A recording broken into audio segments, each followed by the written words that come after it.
Good evening. I'm Jared Wilkins, Senior Manager of Learning Programs at Questacon, the National Science and Technology Centre. I'm going to talk about the 100-year life and what it might mean for education and learning. So at Questacon, we believe in inspiring and engaging all Australians in science, technology and innovation. Delivering activities that are hands-on, minds-on, develop skills and confidence, are for all ages, backgrounds and abilities, and importantly, encourage lifelong learning. I think one of the fundamental things to understand is that our education exists to prepare us for work.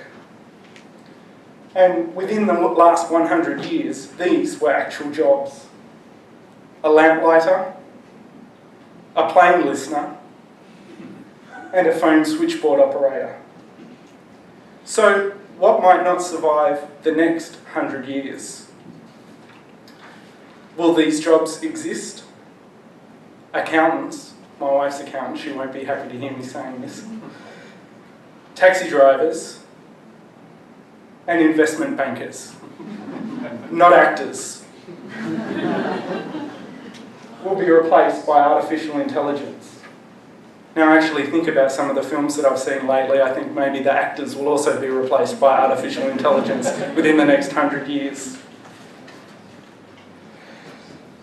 What we do know is that jobs are going to keep changing, and that the workforce and people's career paths are going to change too.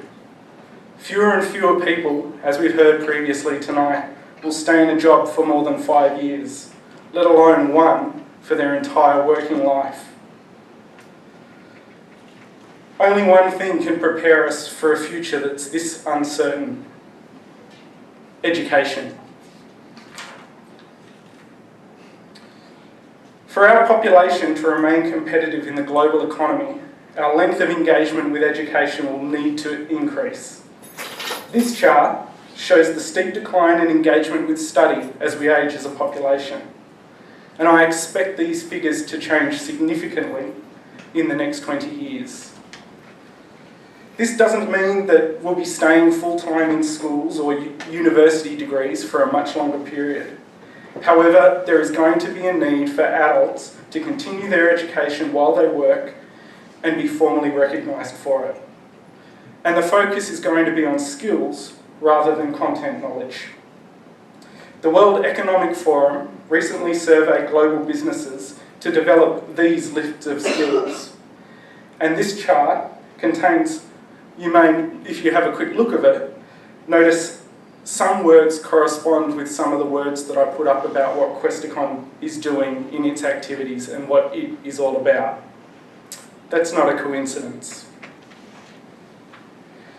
In our 100-year life, education is going to need to be continuous for everyone.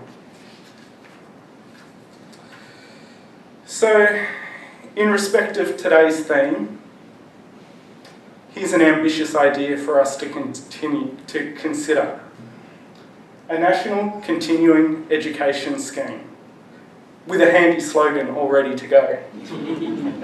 Under this scheme, employers would be legally required to provide work hours for employees to undertake 100 hours of continuous education a year.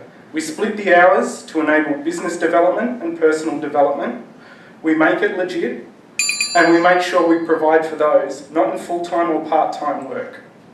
Let me predict some of your thoughts at this point in time.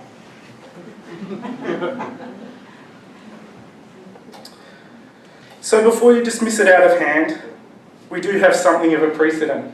Here was another ambitious idea: the National Superannuation Scheme, a significant change to employment conditions that occurred within my lifetime. Employers were legally required to pay an amount towards their employees' future. Those who are unable to access the scheme were provided for. So my idea may be ambitious, but ambition and ability have never been a problem for this country.